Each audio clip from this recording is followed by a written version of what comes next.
Hello बच्चों, good morning. आज हम पढ़ेंगे पार्ट सेकेंड, ब्राह्मणी और नेवला। कल तक हमने इसमें पढ़ा था कि एक ब्राह्मण परिवार था जो बहुत बड़ा धार्मिक था और पूजा पाठ करता था।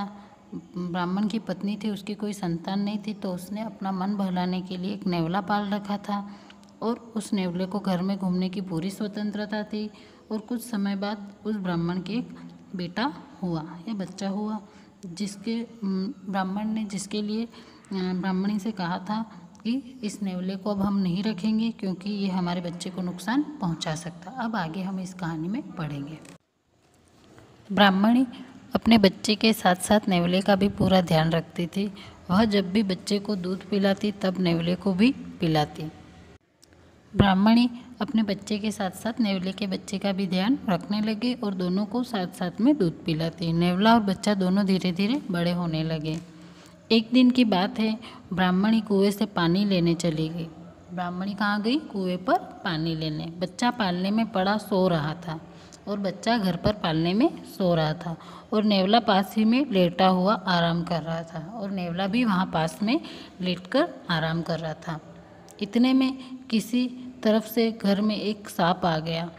इतने में घर में एक सांप आ जाता है और वह बच्चे को काटने के लिए उसकी तरफ बढ़ने लगा और बच्चे को काटने के लिए वह सांप बच्चे की तरफ बढ़ने लगा। नेवले ने जब सांप को बच्चे की तरफ आते हुए देखा तब वह सतर्क हो गया। नेवले ने जब सांप को बच्चे की तरफ बढ़ते हुए देखा तो वह सतर्क हो गया। नेवला तो सांप का वैसे ही शत्रु होता है। नेवला जो होता है वो सांप के और नेवले की वैसे ही शत्रुता होती। इसीलिए जब सांप बच्चे के पास आ पहुंचा तब नेवले ने झपट कर सांप के टुकड़े टुकड़े कर दिए। तब जब सांप जो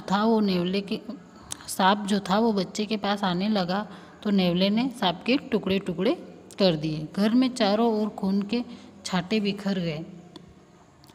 घर में जो सांप को मारा था तो खून के उसके छींटे जो थे वो सब तरफ बिखर गए थे।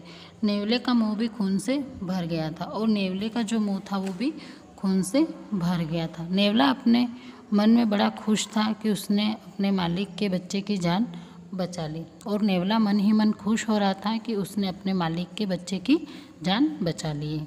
वह अपनी बहादुरी दिखाने के लिए घर के दरवाजे पर आ बैठा और वह अपने किए हुए काम को दिखाने के लिए घर के दरवाजे पर आकर बैठ गया। ब्राह्मणी जब कुएं से पानी लेकर लौटी, ब्राह्मणी कुएं पे पानी लेने गई थी, वो पानी लेकर जब वापस आई तब उसने खून में सने नेवले को दरवाजे पर बैठा हुआ देखा। तभी उसने देखा कि नेवले के मुंह पर खून लगा हुआ है और वो दरवाजे पर बैठा हुआ। नेवले को इस हालत में देखते ही वह घबरा गई। नेवले के मुंह में खून देखकर ब्राह्मणी जो थी वो बहुत घबरा गई।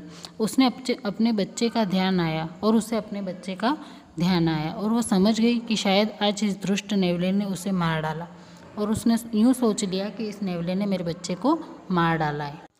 और जब उसे ऐसा लगा कि नेवले ने उसके बच्चे को मार दिया है तो उसने इसीलिए वह एकदम गुस्से में भर गई और उसे इसलिए इतना गुस्सा है, बहुत ज़्यादा गुस्सा है।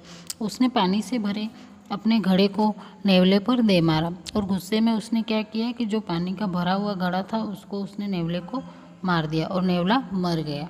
घड़ा पड़ते ही नेवला मर गया। ब्राह्मणी रोती बिखलती हुई घर के अंदर पहुंची। ब्राह्मणी रोते रोते घर के अंदर पहुंचती है। उसने देखा कि बच्चा आराम से पालने में सोया हुआ और उसने देखा कि बच्चा जो था वो आराम से पालने में सोया हुआ था और पास में एक मरा हुआ सांप पड़ा है और पालने के पास में एक मरा हुआ सांप पड़ा है। यह देखते हुए उसको अपनी भूल का अनुभव हुआ और सांप को देखा और बच्चे को देखा तब उसे ऐसा लगा कि मैंने बहुत बड़ी भूल कर दी, मुझे ऐसा नहीं करना चाहिए था। वह पछताने लगी और उसने अपनी गलती पर पश्चाताप किया। उसने बेचारे नेवले की जान व्यर्थ में ही ले ली और सोचने लगी कि मैंने बिना मतलब के उस नेवले को मार दिया। ब्राह्मण जब लौटा तो उसे सारा हाल मालूम हुआ। जब ब्राह्मण बाहर गया था वह लौटा तो ब्राह्मणी ने सारी बात उसे बताई और उसको इस बारे में मालूम हुआ। वह ब्राह्मणी से बोला, बिना सोचे समझे जो काम किया जाता है उसका ऐसा ही परिणाम निकलता है। और ब्राह्मण ने कहा कि हम कभी भी कुछ भी कार्य करते हैं तो सोच समझकर करना चाहिए। बिना सोचे समझे अगर हम कार्य करेंगे तो ऐसा ही होगा। अब आगे इसके जो क्वेश्चन आंसर है वो मैं आपको PDF कर दूँगी।